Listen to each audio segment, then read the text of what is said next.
We're going now? Yep. Haha, we tricked you. You thought we had a minute left. But we But didn't. we're live. We're live, guys. So, Good evening, church. yeah, hi. It's been a while since we've seen you. So, why didn't we do last month? Oh, we were snowed out. We were snowed out. We had a lot of snow days last month. So, we missed February. February's, Mm-hmm. but we're back. And so, so good to see you again. Thanks for joining us. Good evening, Jack. Nice to see you. Jack Heverly. Yeah.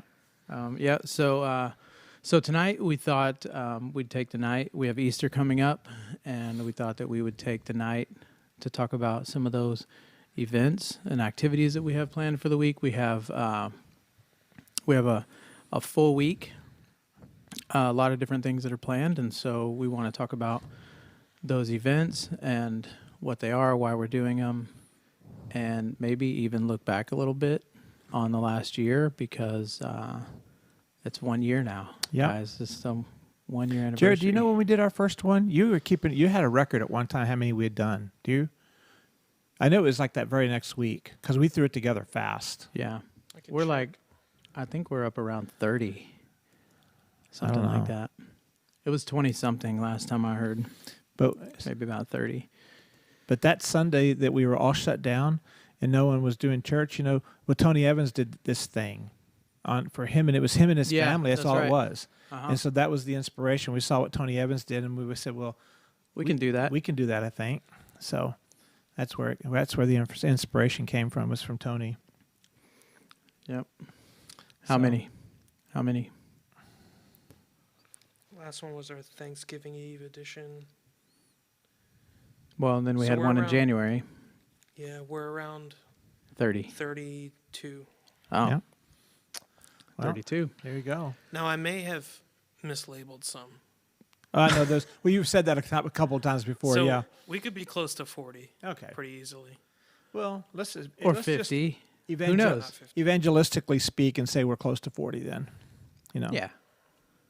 Yeah. So. Welcome to our 40th episode on the 1 year anniversary of 2 weeks, 2 week lockdown. So happy anniversary, guys. All right. Yep. So let's talk about Easter. We didn't get to do Easter.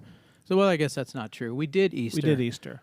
Because But- remember, you two had done all the work. He had put together all of the songs. Yeah. And you we did a lot all of the work. devotionals for it and Yep. everything. And it's perfect because, again, that was just God's perfect timing of having you guys do that work, and then having that ready and available to use during that shutdown. So it was perfect timing. I mean, I just think it was another one of those really great God stories for last year. Yeah, it worked out having the hymnal put together, and some of the work that we put into some devotionals for I guess last year was like It was 4 weeks, wasn't it? it was 4 or 5 weeks, maybe something like that leading up. Because you had the song for each week with Yeah. the reading to go with it. Yeah, so it was a little bit longer program Mm-hmm. that we did last year. This year we're going back to just doing the 1 week leading up to Easter like we've done in the past. We've done this for a couple of years now where we try to do some special things during that week leading up to Easter. And so this year we've actually recycled, don't tell anyone, but we recycled You just told the internet. we just recycled a weekly devotional that we did a couple of years ago. So some of you who have been here for a few years might recognize it.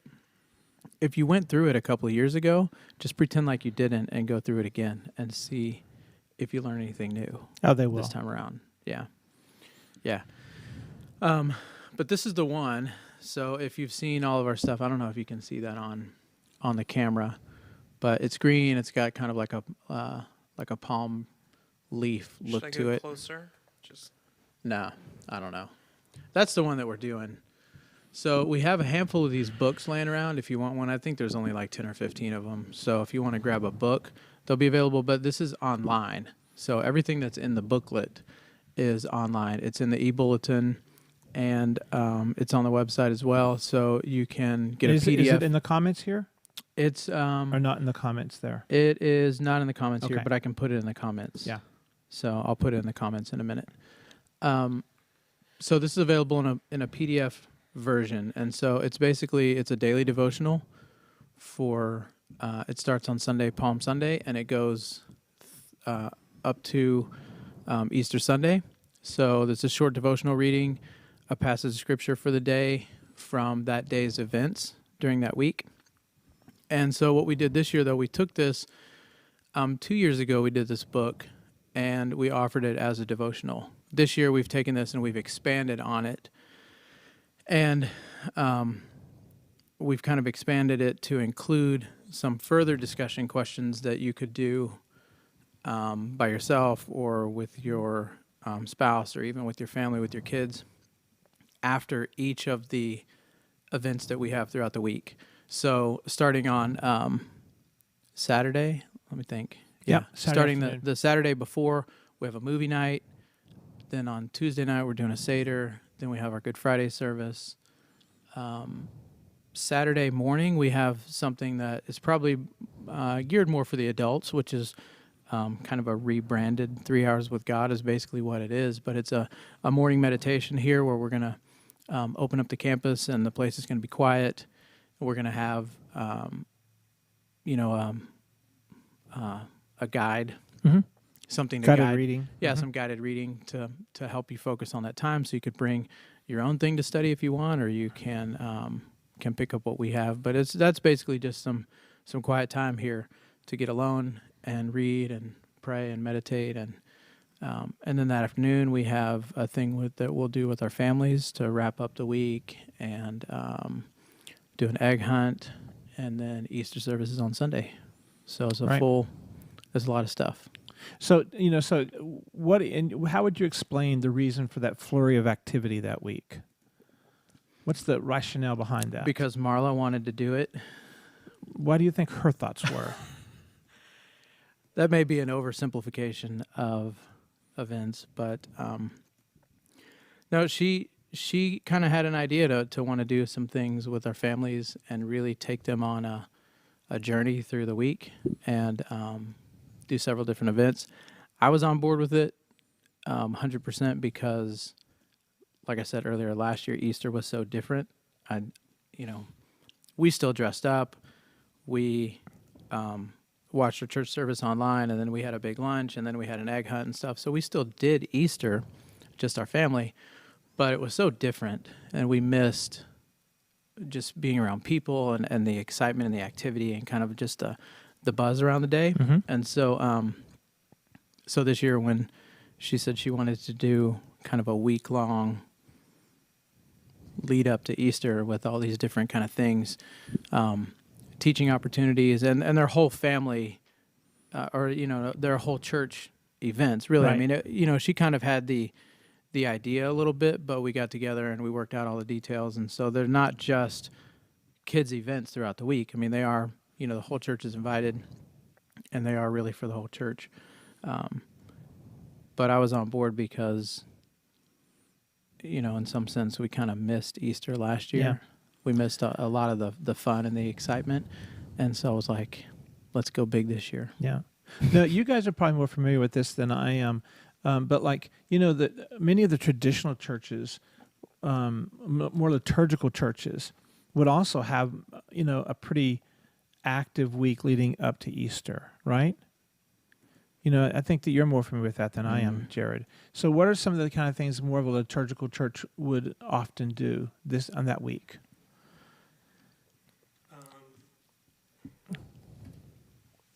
Hey. There you go. Were you muted? Yeah. They would. I know there's Holy Thursday and there was Good Friday. Yeah, Monday, Thursday, Good Friday. Like all of Lent. So I think that is a huge thing in the liturgical calendar where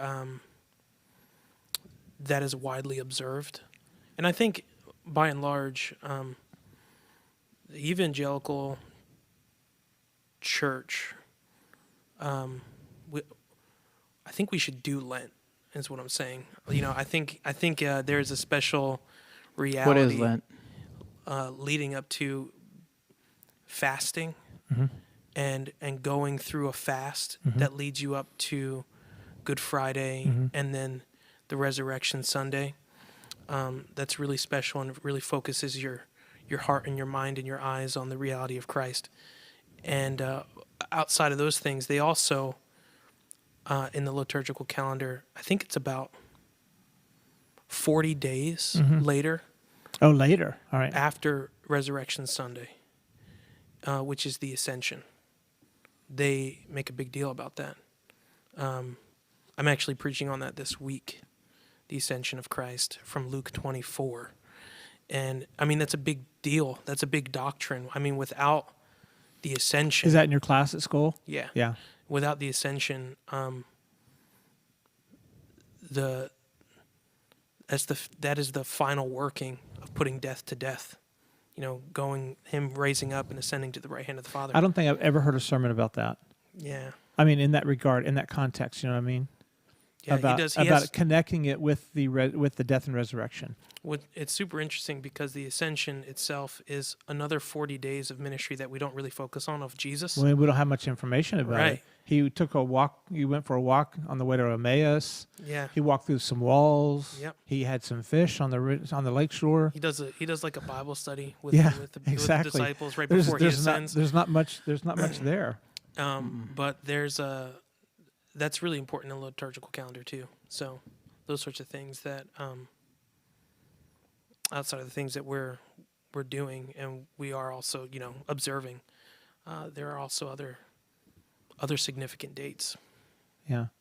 So I'd never ever been a part of a Good Friday service until we did it here at Crossing. Really? Ever. Yeah. Being good country Baptist church, that's not something I knew anything about. Never did. Interesting. Well, one of the things we just started doing was the Tenebrae service. I I did told like you that guys. last year a lot. I was not familiar with that kind of format, Yeah. which is a more liturgical than I'm used to. Mm-hmm. But we've always done Good Friday services, Yeah. even Yeah. little Baptist churches. Yeah, a focus on. I mean, admittedly, I'd never actually been to a Christmas Eve service, or actually just a Christmas Eve service or Easter service for that matter, until I started coming here, just because of the nature of my life, where I come from a broken family, so I'd be with my mom on Christmas and Easter Day, and she didn't go to church. Yeah. But one of the things that I learned from Karen was the Tenebrae service, and it's Latin for the service of shadows, and I mean it's supposed to be a dark service. We're observing the reality of Christ's death for us. So we've done it 2 years in a row. One time we did it here, and then last year we all did it at home with a little mishap with the candles. That's 3 years. This is our 4th year. Really? Yeah. Oh, okay. I thought it was just the third. Yeah, it was shortly after I took over after Paul that I was like, hey, what if we did this service? All right, good. I've liked it. Maybe it is. So, so can you talk a little bit more about what that means? The Tenebrae, the nature of it and everything. The nature of the Tenebrae service. The idea behind it and all. Well, I didn't really study for this, but Pop quiz. Yeah, pop quiz. I told you I had some good ones. There you go. The Tenebrae service again is just to focus our attention to the death of Christ.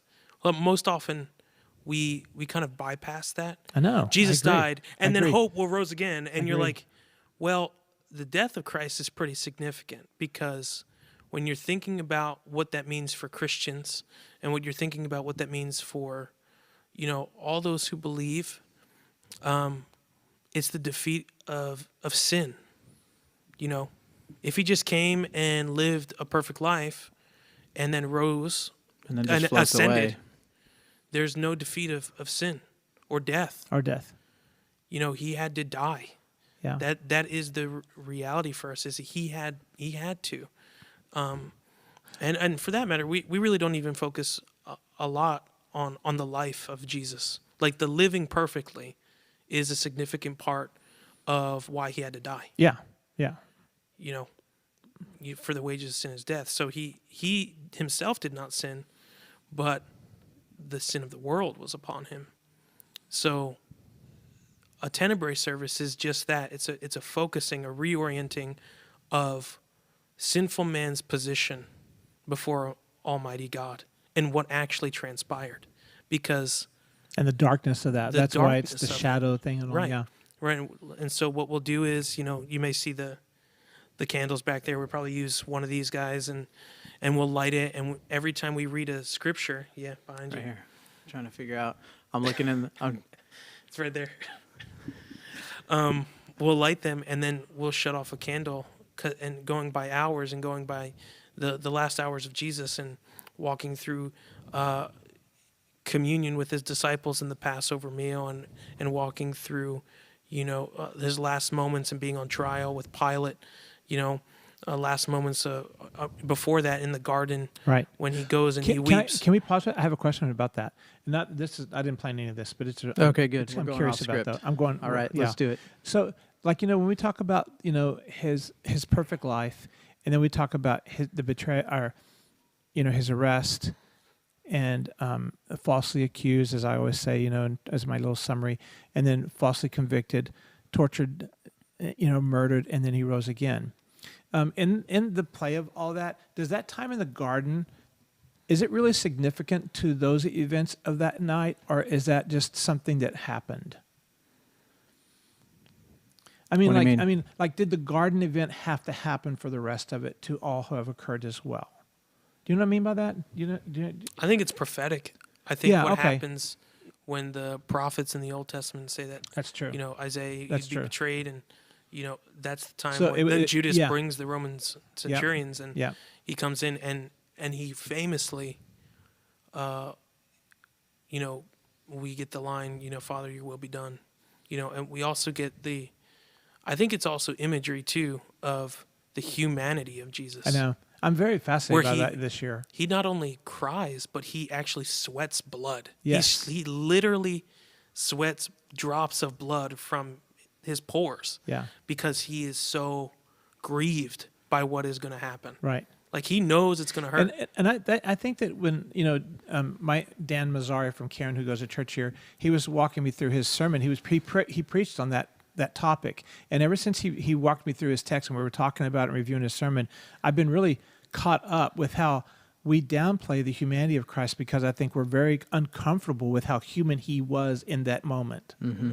And- There are a couple of instances like that where we don't know exactly what to do. Like at Lazarus' tomb is another Right. one like that, where we don't always know what to really make of that he cried, Right. that Jesus wept at Lazarus' tomb there. And of course, there's all kinds of conjecture about why and what that means. But that's another one of those places where you see his humanity really kind of on display. Yeah. And we're not always comfortable with that. We don't know what to make of that because he's God. Yeah. And, so he knew that was going to happen. He knew that he was going to raise Lazarus and all that, but he cried. And so, Yeah. I think it's also one of the final lessons too that he teaches his disciples, when Peter goes and cuts the guy's ear off, right? And he's like, I didn't come here for that. Yeah. And a final miracle, like literally took an amputated piece of flesh Of ear. and then Right. healed. Yeah. And then they still, even like all the Roman centurions, having they just watched saw that. it. They like witness a miracle before their eyes, and still yet they take him. Now, I haven't read this passage in a while, but there's that scene when they all approach him and how does it go that they ask who he is, and he says, "I am he." Is that how it goes? Mhm. And they all fall and just down. the nature of him saying it, they all, they're just, They kind of shake. yeah. I've always wondered, like, what was that like? To have him just say those words and just say who he was and just the statement of that, and they all pulled back in like awe or horror, or what was it that that happened in that instance and all. So that this year, that's more my. I've been very interested in that this year about all that a little bit. Well, there's more moments in that, especially when we talk about the service and the Tenebrae service, when we'll be walking through, that Passover meal. We'll take communion together. We'll read passages about when Jesus washes the disciples' feet, taking on the form of a servant. The time in the garden, his betrayal and arrest, what we just talked about. Jesus finally sentenced to death. Going through all the flogging, everything that he's experienced, it still wasn't enough. Pilate's like, I find no fault in this man. Who do you want, this guy or Barabbas? And they say, bring Barabbas. And what I find really interesting about that whole narrative too is like, that is a exemplification of the gospel entirely. Like a man who was a murderer is sentenced off of death row, and Jesus takes his place. Yeah. Like, we don't talk a lot about Barabbas. He was convicted. I mean, there was no doubt about his Everyone sinfulness. knew. Yeah. And Jesus took his place. And he keeps going, and, we get to the crucifixion, and another human point is, the famous lines, my God, why have you forsaken me?" when he quotes from the Psalms, right? We don't usually know what to do with that because Right. you're like, and it gets into some things that I think can be troublesome because a lot of times when I hear and what I've heard in the past at Easter services, is, well, or just Sunday services, we'll talk about the death of Christ, and well, then God and Jesus, his son, were like broken communion. Like their relationship was completely broken. We can't say that or in an orthodox fashion. It's not possible. When we talk about what happened on the cross, there was not a separation of the Father and Jesus. If there was any broken parts of that perichoresis, as they say, the interdwelling of the three Godhead, if there ceased to be a Godhead at any moment, we'd be worshiping a false God. And so that human part of Jesus really feels the pain of the wrath of God. So then you're suggesting that it was the humanness of Christ that felt forsaken by the Father in that moment. Yeah. Yeah. No, there was no actual separation of Jesus Christ and the Father. And the divinity aspect Could not of it. have. Right. Could not have been. Yeah. Yeah. See, I think all that's very interesting. And I think that there's, I don't know, there's just a lot to dredge up there. And I don't think that I've ever done much work on it myself or heard anyone else do much with it, so I'm pretty interested in it. That's going to be our sermon for 2 weeks from now. Not this week is the glory out of the Glory and unity. Glory and unity. And then after that we'll step out of the upper room discourse and we're going to go into the garden. The discourse led to the garden, and so Palm Sunday we're going to spend in the garden. So instead of Palm Sunday, we're going to be in the garden instead, That's all right. So even That's though Palm okay. Sunday is very fun to preach. Yeah. I've done that a few times. So But then our service ultimately ends on the burial. He's buried. And then we quietly leave. Yeah. There's no dismissal for our Tenebrae service. We read the passage, and that's how we're ending service. and we start the service out with communion that night, right? Because we moved it from the Sunday to the Tenebrae. Yeah, we'll do a small welcome, I think, by you or Steve, whoever's It'll on probably be Steve. And we'll sing a responsive song that'll kind of encapsulate the whole night. And then we'll take communion together. Yep, I'm looking forward to it. I am, and so all these services that with the liturgical church has done, and even what we're doing right now, the different things we're doing, we do them to try and direct our attention. Are we not trying to gather our heart and to grab at anything we can to help us focus on what we're coming together to observe and to celebrate on Sunday? Mm-hmm. Yeah. Yeah. And so historically, the liturgical church has done it with these different services, that we talked about, Monday, Thursday, whatnot, or even going all the way back to Lent, as you said, Jared. Yeah, I think it's so important, when you're talking about when these things were instituted in church history today.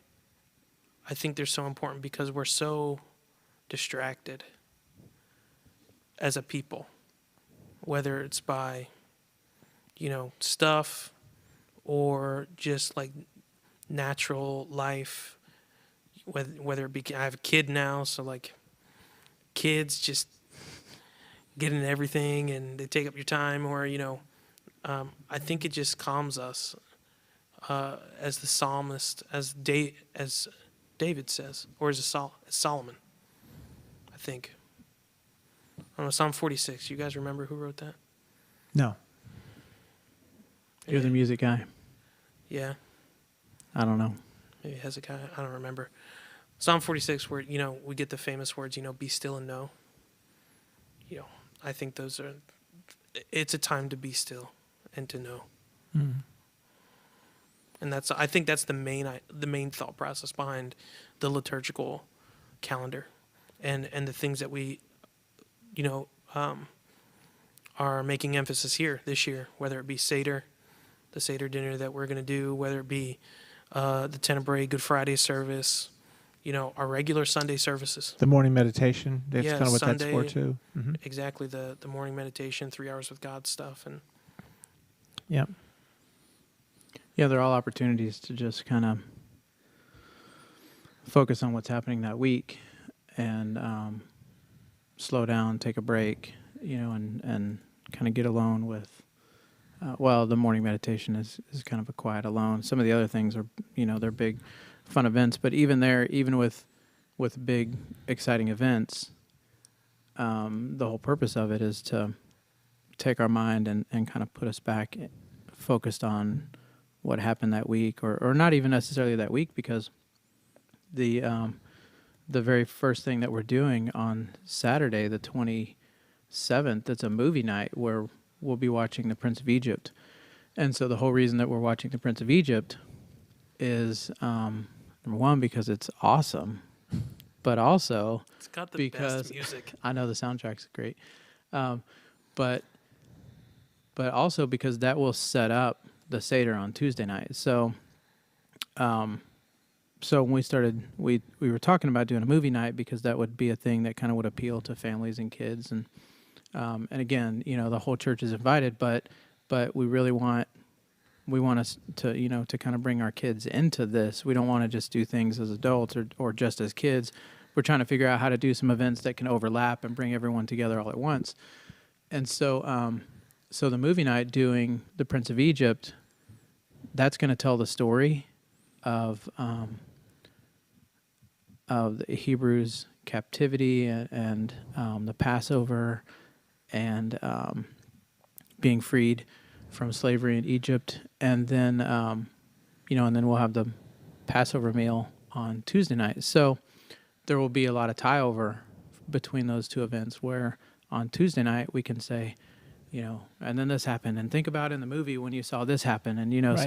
so there are ways, especially for kids in the room, to be able to have that visual on Saturday, to see it kind of in animated movie form, and then on Tuesday to be able to have that really recent memory of that and be able to connect that to, okay, so that's what happened to the Hebrew slaves. That's what happened to God's people. That's how he delivered them. So now you have this Passover meal, which Jesus did this Passover meal, and he's talking about the Passover and the blood on the doorposts and stuff. And then now he's saying that he is the lamb. And so you begin to make all those connections. And so the things that we've picked out to do that week are intentional.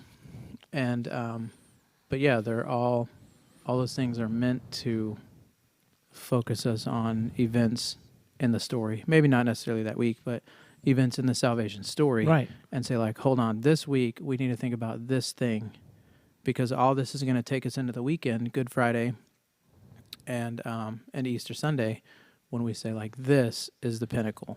This is the most important thing. This is what, this is the most important thing for us to know. But there's all these other things that kind of build that up and give that a lot of weight and importance. And so So then you just said something made me think about our sermon or our service for that Easter Sunday. It's the first Sunday, so our children are going to be with us in both services. Yep. And so they will have been thoroughly, if they've attended either one or maybe both of the events for the week, they'll be thoroughly exposed to the to the blood of the lamb in the context of the Passover, the Passover lamb, and all. And so then, if I'm trying to think of a way to continue to draw our children through our service, to the week's events, that I'm thinking that building on the Passover lamb on Sunday morning is probably a good way to do that for them. Would that be a good? You want to slaughter a tie-in? lamb on Sunday morning? Well, we're not letting John Ashton come to church that day, so we're not going to worry about that, you know. But do you? I'm just thinking through, like, trying to keep that, Yeah. making connections for our children. Yeah. I Yeah. just had that thought. So, yeah. All right. I'll think about that. Sounds good. And so, who's doing the Seder on Tuesday? Jerry Schmoyer is going to lead it, Right. and I saw the outline, and it's a lot of information that's going to be really good. So I'm excited for it. There's going to be music. He's going to be in costume. Are you doing music for it? Cool. It's So- like a father-son-in-law thing. Yeah. It's going to be a big deal. It's going to be a big deal. Really good. Great. Yeah. Is it a full Seder meal, Passover meal? I don't think it's a full meal. We're not There doing, will be some food. Are we doing gefilte? I don't know. Fish. I hope not. I really don't know. Because I tried it that one time. Remember? Yeah, Over at yeah. Larry yeah. Newman's house. Never again. Never again. It's a good thing once a year. No. for you. No, it's It's not. good for you It once a promotes year. strong bones. Promotes a strong gag reflex. Oh man. No, but that's going to be a really good event, so I'm excited about that. There will be some food, so I guess now's as good a time as any to say we're going to open the room up at 6. So the Seder will start at 6:30, pretty sharp. So if you're coming, the room will be open at 6, and we will have some food that we'll serve before that. So you can come as early as 6, get some food, get a seat, and get settled in so that we can start right at 6:30. And so then, does he do? I mean, I guess these instructions will be forthcoming. But do people need to bring food for that night? Or is it all going to be supplied? No, I think we're having it all here. Okay, great. So just show up. Yep. Matzah. Lots of matzah. Yeah. So should we eat before we come? Ellen asks. I don't think so, but maybe I'll have to get back To to Ellen you about because that. I'm not sure how much or what the food that we have at 6 is going to be. Whether it's a roast chicken or whether it's going to be. Yeah, because that I would don't know. That might be kind of our brisket or something like that. Brisket would be really good. So, all right. I'm not sure. We'll have all that stuff. Heather said yes. Yes, I what? guess. Are you answering Ellen? Yes, eat before they come. It's not going to be that. It's not going to be like meal food, I guess. I'm waiting. Heather should answer that. And I don't know. She just said yes. Yes, what? She's typing furiously right now. So then, the Saturday night is a family event. It's the movie. It's setting the stage for our Tuesday night event, which is a family event also. And then our next event will be the Tenebrae service on Friday night. Again, that's a family event as well. Yep. 5:30 and 5:30 and 7:30. 5:30 and 7:30. 5:30 5:30 will and be streamed, and we will have nursery at the 5:30. Oh, okay. Good. yeah, Great. Yep. 7 and then. And then the next morning is Monday, Thursday. I mean, not either. The next morning is morning meditation, Saturday morning. And so we will, a lot of people usually kind of come with their own reading, but we will have guided reading if someone wants to come. Mhm. Like you said, we're going to try and keep it low-key, quiet, and so that people can just have that time to be still. Be still. Yep. Yep. And then that afternoon is the children's Easter egg hunt. Yep. So they're gonna. It's more than an Easter egg hunt. It is. It won't be less than an Easter egg hunt. So they're gonna. What? It's more, but it won't be less. They're gonna have an Easter egg hunt, but there's It's more to but it than won't be that. less. Is there money in What the does that Easter even eggs? mean? I don't know. It's what does Will that there even be mean? dollars? I don't think I will so. fight little kids for dollars. I don't think there No, are. you Get can, out of my Judah. way. Judah, you can take Judah out there. And Yeah. Judah Yeah, I'll can- just hold them. Yeah, exactly. Get out of the way. Yeah. So I know there's going to be some games. They're going to play games. They're going to do some discussion about the week. Just, again, we have, so there's the book or the devotional booklet we have some print copies or it's online, but then also, like I said, we have these, which you can't see this, but you don't really need to see it right now. But it's a piece of paper that we will hand out throughout the week at every event. So on one side, it's got discussion questions that you can use in your family that go along with each day of the devotional. So Sunday, Monday, Tuesday, Wednesday, Thursday, Friday, Saturday, and then Easter Sunday. So there's some further follow-up discussion questions that go along with The reading for that day in here. Plus, on the other side of it, there are some follow-up questions from the movie night and the Seder and the Good Friday service. Good. And if you go to all the events, you get a brand new car, right? You get a sticker for each event, and then you get a... Sure. Cool. That's great. We should buy some like little Hot Wheels. Hot Wheels. Yeah. Yeah. We'll be like Oprah on Sunday. You get a we car. put a You little get a car. little Hot Wheel car into We'll tell people, you get a Toyota, and then we'll buy some little toy Yodas. Did you hear about that? No. That actually happened. That's Somebody was real mad funny. about that. Yeah. So, I didn't come up with it. well, I'm really grateful for the really good effort that you and Marla put together for having the guided discussions for families, and then having the adults get to participate on full blown as well. And so there's something across the full spectrum for all of us, and I'm really grateful for it. I'm really happy with the direction that our church is going with this kind of stuff, and the difference I think that if we can keep it up, and we do it well, the difference it'll make for the children that are coming up through our church right now, Yeah, I think so too. So, yeah, I think it's pretty exciting, really. So, Jared, what are you planning for Easter Sunday? What do you mean? Well, What do you mean? What are your songs you're planning and everything like that? Because you always work ahead. We're gonna sing some familiar hymns. We have 2 medleys we're gonna do. We're gonna open up.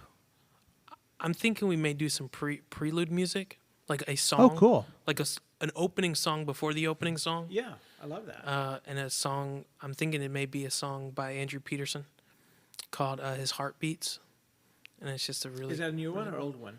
It's in his Resurrection Letters, Volume 1. All right. So it's the newest album. Okay, I have to go listen to it then. But we'll sing all the songs we know here at Crossing. We're going to open up with a mashup of All Hail the Power of Jesus' Name and Crown Him with Many Crowns. Oh, my goodness. I love that song. We're going to sing Is He Worthy? Mm-hmm. Andrew Peterson. We're going to sing In Christ Alone and Solid Rock together. And we're going to end with another kind of question answer, like Is He Worthy? Mm-hmm. But a song that I think we've liked really a lot, Christ, Our Hope in Life and Death. So now, our music set's going to be a little bit longer that day, right? One next one. I wasn't planning on it. Okay. I was just sticking to the 4. Okay. So the one was a mashup. Yeah. Okay. I Yeah. thought there was 5 in that. All right. Good. Good deal. That's great. Then, and then this year, which is still the one lasting effect of COVID, is that we are not doing a family potluck afterwards. No, Yeah. I'm kind of sad about that. Are you? Yeah. Do you need to talk about it? No, I'm not It's that kinda sad. It's kind of But sad. It's but one we of did the- enjoy that. It's Yeah. one of the best moments like that I've enjoyed since being here. Grace and I were talking about it in the car. We were like, man, it really stinks that we're going to not have potluck this year. Yeah. I'm having lunch with the Adlers, though, on Easter anyway. So Are We're you? doing our own secret potluck. Don't tell anyone. you just told everyone. You said that earlier. It's Well, on the live stream. Well, yeah, we were talking about what we wanted to do, and my thing is that we like to have folks over, and so we're probably going to go ahead and do that, Yeah. No feet washing Thursday, Helen. Is that a thing? I think maybe you're talking about the foot washing on Tenebrae service. We did do that We did it, yeah. Todd did it with Owen with Owen. 2 Yeah. years ago. So Where do you even see that? It's in there. So, so that kind of like encapsulates our Easter services, some of our thoughts behind what we do, why we do it, and what we hope to accomplish with it and all. What are some of the things we would say to our people to help them, in addition, like, here's this effort, to try and help people prepare their hearts and their minds for the Easter service. What else would we say to our people, to help them maximize that Easter Sunday service? Well, I always have the songs up before, and I have a Spotify list, a Crossing weekly set list on Spotify. We need to make sure we push that out that week really well, a lot more than we're doing right now. Yeah, I have it up every week. You can look me up on Spotify, and it'll be in there, Crossing weekly set list, and it has all the songs we're singing that week coming up. We need to do that.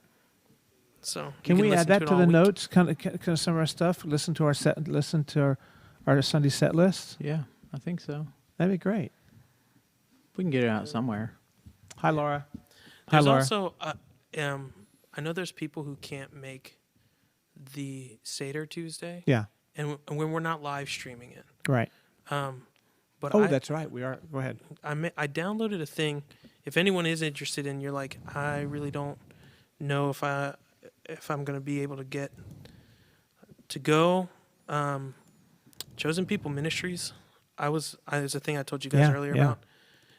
It's a whole pamphlet, and you probably can't see it very well because it's on a screen or whatever. But we can send the link out. Yeah. Well, it's a PDF. So I downloaded the PDF. It's free PDF, and it's called Passover: A Time for Redemption, and it's really good. I was like just reading some of the table of contents and going to some pages that I thought were really good, and each section, I mean, they break it down really, really well, and it's a really good PDF.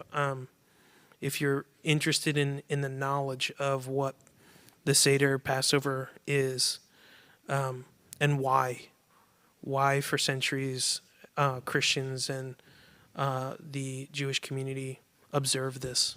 What's the name of it again? And of course, the Jewish community, they have a very different view than evangelical view on Passover, because we see Christ as the redemption. Being fulfilled, and it's the fulfillment of just outside of even just the Exodus. But it's really good. It's called Passover, A Time for Redemption by Chosen People Ministries. So, real good. Other than that, I think your intern is working on some really good online resources, like videos that people can watch and be a part of their own Passover, maybe at home. That's great. Mm-hmm. There you go. I just posted the name of that brochure on Chosen People Ministries. You can look that up if you're interested in know more about it there. I wonder if I can share it. Yeah, on here. If you grab the link, you can just paste the link. So is there anything else that we want to make sure we touch on for our Easter services and preparation and everything like that? I mean, as usual, we're encouraging people to invite folks out and to want to be a part of it. This particular Sunday is a Sunday that more people percentage-wise will come to church than any other Sunday of the year. Yep. This and Christmas. And they will come if we invite them. Yep. And so that would be great if we're able to see more of those folks be able to come out and be a part of the service and get to hear about the message of Christ in that way. I think this year too is, at least the way I've been thinking about it, we're making a big deal out of this a little more than usual because of the past year we've had. Like one of the things that has come back a lot, and I preached on not too long ago from Psalm 90, the fear of death, fear, anxiety, the lack of hope, and this reality, the doctrine that the God that we celebrate and the doctrine that we so closely hold to our hearts about the life, the death, the resurrection, the ascension of Christ is the remedy for those sorts of things. Mm-hmm.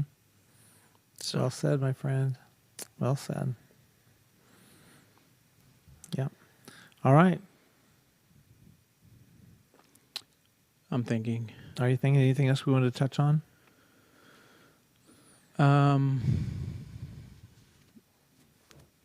We may, I guess I can say we may. We're deciding still. Maybe changing up the room setup a little bit. Okay. Yep. To begin to move us in the direction of I don't want to say normal, but pre-COVID normal. So we're trying to figure out what our next steps look like. So at some point soon, we'll probably be moving the chairs back into rows. Still encouraging people to leave, some empty chairs between you and the people sitting next to you. But we're looking at that. We're looking at. I don't think anything else really would change too much. Bring Tim's pulpit back right now. We might be able to get the pulpit back, because if we do get rows, that's going to change where the camera goes and stuff. And so we might wait for that. Might be able to get the See what pulpit happens back. with the camera. That'll be a straight shot down the lane. Yeah. Yep.